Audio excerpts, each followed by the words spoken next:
ದಿನಾಂಕ 8/9/2025 ರಾಯಚೂರು ರಸ್ತೆ ಟಿಎಪಿಸಿಎಂಎಸ್ ಆವರಣದಲ್ಲಿರುವ ಗಂಗಾವತಿ ತಾಲೂಕು ಸರ್ಕಾರಿ ಪಡಿತರ ವಿತರಕರ ಸಂಘದ ಕಾರ್ಯಾಲಯದಲ್ಲಿ ರಾಜ್ಯಾಧ್ಯಕ್ಷರಾದ ಟಿ ಕೃಷ್ಣಪ್ಪ ಇವರ ನೇತೃತ್ವದಲ್ಲಿ ಸಭೆ ಜರುಗಿತು. ಸಭೆಯಲ್ಲಿ ಟಿ ಕೃಷ್ಣಪ್ಪ ಅವರು ಮಾತನಾಡಿ, ಕೇಂದ್ರ ಆಹಾರ ಮತ್ತು ನಾಗರಿಕ ಸರಬರಾಜು ಇಲಾಖೆ ಸಚಿವರಾದ ಸನ್ಮಾನ್ಯ ಶ್ರೀ ಪ್ರಹ್ಲಾದ್ ಜೋಶಿಯವರ ಮತ್ತು ರಾಜ್ಯ ಆಹಾರ ಮತ್ತು ನಾಗರಿಕ ಸರಬರಾಜು ಸಚಿವರಾದ ಸನ್ಮಾನ್ಯ ಶ್ರೀ ಕೆಎಚ್ ಮುನಿಯಪ್ಪ ಅವರ ನೇತೃತ್ವದಲ್ಲಿ ರಾಜ್ಯ ಮಟ್ಟದ ಸಭೆಯನ್ನು ಇದೇ ತಿಂಗಳು ದಿನಾಂಕವನ್ನು ನಿಗದಿಪಡಿಸಿ ಬೆಂಗಳೂರಿನಲ್ಲಿ ಆಯೋಜಿಸಿ ಸಭೆಯಲ್ಲಿ ಕಮಿಷನ್ ಹಣ ಹೆಚ್ಚಳದ ಬಗ್ಗೆ ಮತ್ತು ಕೇಂದ್ರ ಸರ್ಕಾರದ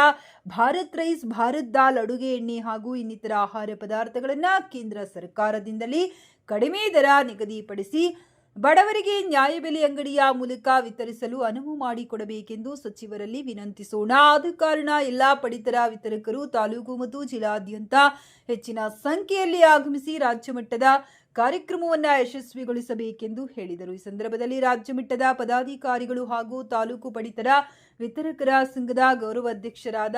ಟಿಎಂ ಶಾಸ್ತ್ರಿ ಅವರು, ಅಧ್ಯಕ್ಷರಾದ ಕೆ ಮಂಜುನಾಥ್, ಉಪಾಧ್ಯಕ್ಷರಾದ ಎಂ ಪಂಪನಗೌಡ, ಕಾರ್ಯದರ್ಶಿ ಎಂಡಿ ಫಯಾಜ್, ಎಚ್ ವೀರಭದ್ರಪ್ಪ, ಕೋಶಾಧ್ಯಕ್ಷರಾದ ರಾಜಶೇಖರ್ ಬೆಳಗೋಡ್, ಪದಾಧಿಕಾರಿಗಳಾದ ಟಿಜಿ ಬಾಬು, ಚೆನ್ನಯ್ಯ, ಸ್ವಾಮಿ, ವಸಂತಗೌಡ, ವಿವಿ ನಜೀರ್, ನಾಗರಾಜ್ ನಾಯಕ್, ಅಯಾಜ್, ಮಾಸೂಮ್, ಶರೀಫ್, ಉಮೇಶ್, ಕೊಪ್ಪಳ ಜಿಲ್ಲಾ ಮಾಜಿ ಅಧ್ಯಕ್ಷರಾದ